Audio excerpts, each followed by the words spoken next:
Yan ang ilan sa mga tagpong nagpaiyak sa maraming mga followers at sa maraming nagmamahal kay Analing at kay Dindo Caraig, kung saan isang napakalaking sorpresa na ibinigay nitong si Dindo Caraig para kay Analing.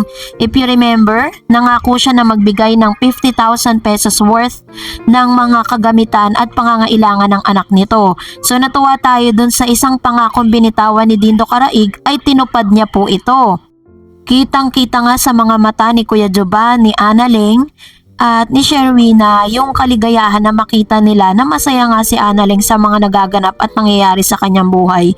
And I know na this wouldn't be possible without the help of Dindo Caraig, without the sincerity and genuine love na ino-offer nitong si Dindo Caraig towards Analing. Nung una, kung aakalain po ninyo, talagang masasabi nating scripted lang ang lahat. Pero kalaunan, ay nakikita na natin na unti-unti na nga nahuhulog ang kalooban nitong si Dindo Caraig at ni Analing sa isa't isa na bagay na ikinatutuwa ng ilan. Kasi bilang isang manonood, mararamdaman naman po nating lahat yan kung talagang hindi totoo yung kanilang mga ipinapakita. Inamin naman nila nung una talagang scripted po lahat ng ginagawa nila, pero kalaunan ay naramdaman nila na talagang there's a special place in their heart yung isa't isa.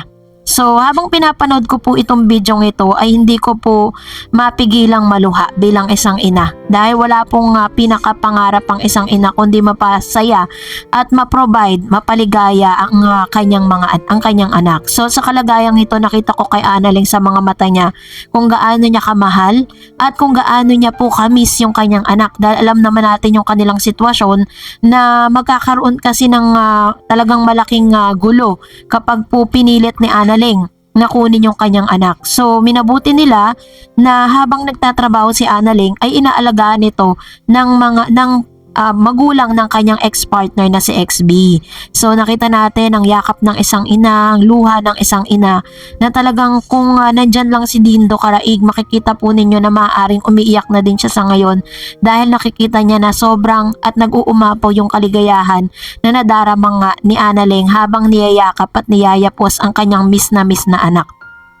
And sa lahat ng pagkakataon nito talagang sasaludo ka sa ginawa ni Mr. Dindo Caraig. Biruin po ninyo, nag-spare siya ng 50,000 pesos para po sa anak ni Analing at sa pangangailangan ni Analing. Binili niya po lahat ng mga gusto ni Analing para talagang maipakita niya na sincere siya dun sa kanya mga binitawang salita. And you know naman kung ano po yung pinagdaanan ni Analing dati na talagang hindi naman talaga niya nararanasan yung ganitong karangyang buhay na magaganda yung kanyang mga sinusuot. Lahat ng mga gusto niyang kainin talagang nakukuha niya dahil po yan sa isang magandang kalagayan niya ngayon at nakatagpo rin siya ng isang pamilya na alam niyang magiging maganda ang kanyang buhay, maging ng kanyang anak. Ganon din naman natagpuan niya si Dindo Caraig out of nowhere, dumating at ipinadala sa kanya ng Diyos ang isang Dindo Caraig. Ganon din naman kay Dindo Caraig. I know na meron din naman pong naitulong si Analing sa kanyang karera sa ngayon dahil matatandaan po natin na talagang mula po na naipartner siya dito kay Miss Analing ay talagang sunod-sunod na mga blessing na dumarating kay Dindo. And dahil doon sinuklian ito ni Dindo, no? Sinuklian niya yung success na yon, yung blessing na yon na nakuha niya out of that sa pagsama nga kay Analing. So sa mga nakikita ko bilang isang manonood, bilang isang fan ng Lindo, I know may magandang patutunguhan ito pong relasyong ito, no? Hindi man ma-express ni Analing kung gaano niya kamahal at kaimportante si Dindo sa kanya sa ngayon dahil parang lagi niyang sinasabi na mas priority niya pa rin yung ma-provide lahat ng pangangailangan ng kanyang anak. Pero I know in my heart na darating din ang pagkakataon na tamang panahon or tinakdang panahon para po sila ay talagang makuha na yung tinatawag na road to forever. Although marami pa rin talagang tumataas ang kilay, maraming mga inggit, maraming mga bashers, lalo-lalo na po itong si Dindo Caraig na kini-question yung kanyang sinseridad at yung kanyang ino-offer na genuine love towards Analing. Pero hindi talaga masusukat lahat yun. And habang pinapanood ko to, talagang sinasaluduhan ko ang isang Dindo Caraig na naisip niyang gawin ito para kay Analing. At dahil dito, talagang mas naantig po ako nung sinabi ni Analing ang mga katagang ito nang tinanong siya ni Kuya Jovan. Grabe kasi talaga yung kanilang ginawa at grabe yung saya na naidulot nito para kay Analing. Habang pinapanood ko ito, talagang maluluha ka rin, 'di ba? Ito yung ito yung mga tagpo na talagang gustong-gusto ni Analing na mangyari sa kanya. Masaya siyang kasama si Dindo pero parang mas nagiging kumpleto yung kasiyahan niya nung nakasama niya yung kanyang anak. So, hindi niya na nga mapigilang lumuha, hindi niya na mapigilan na talagang maiyak no sa tuwa. Hindi dahil malungkot siya, kung hindi dahil natutuwa siya dahil sa wakas ay nayakap, nayapos at nakasama niya ng panandalian lang yung kanyang anak. So, nung tinanong nga siya ni Kuya Joban kung ano po yung kanyang nararamdaman, talagang aantig sa puso mo yung mga katagang ito no? Panoorin natin. Asaya ko sobra. Tapos, asaya ko nakita ko pa na nga yung anak ko. Hindi nga makontain ni Miss Analing yung kanyang kaligayahan na makita at makasama at makapiling yung kanyang anak talagang masasabi mo na napakaganda ng tagpong ito at napakasaya siguro kung darating na yung pagkakataon na talagang makasama na ni Analing yung kanyang anak kasama si Dindo Caraig. Alam ko naman na sa nakikita ko kay Dindo, tanggap naman niya kung ano po yung meron si Analing ngayon. Na talagang kung siya po ay isang single mom, tanggap niya po yun. Nakikita ko po yan at nakikita ko rin yung sinseridad ni Mr. Dindo Caraig towards Analing.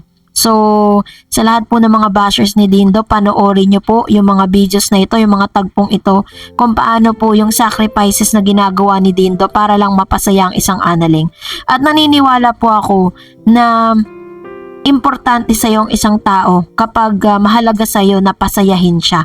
Yun po yung nakikita ko kay Dindo kasi parang she make it a point that mga pagkakataong magkasama sila talagang ipapakita niya or gusto niyang makita na masaya si Analing.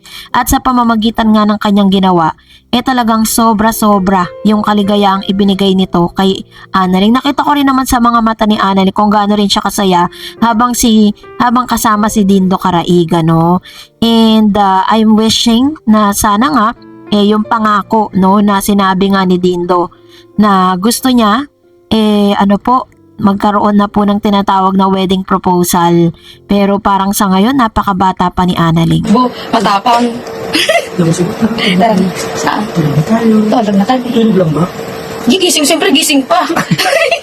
Hanggang tayo tulugan? Hindi nga, tulog lang.